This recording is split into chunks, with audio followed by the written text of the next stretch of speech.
Good morning guys, kung sino mo makakapanood ng video na to, maraming salamat po sa inyo. So, kakagising ko lang and yung normal na gising talaga namin is umaabot talaga ng 11 or 12 po ng umaga kasi po matagal po kasi kami matulog. Umaabot ako minsan ng 2, so ang gising ko talaga is matagal. So, ngayon magkakape muna ako. Ito yung kape ko guys, kape ko blanca. And alam ng asawa ko na mahilig ako sa tinapay, so ito kadaming tinapay na binili niya sa akin na yan. Marami kang pagpipilian dyan sa loob, ayan.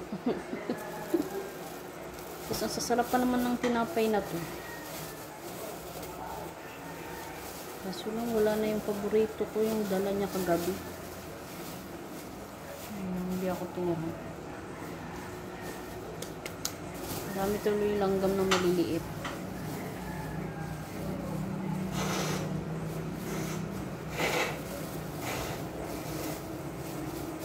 Ito na lang muna yung ito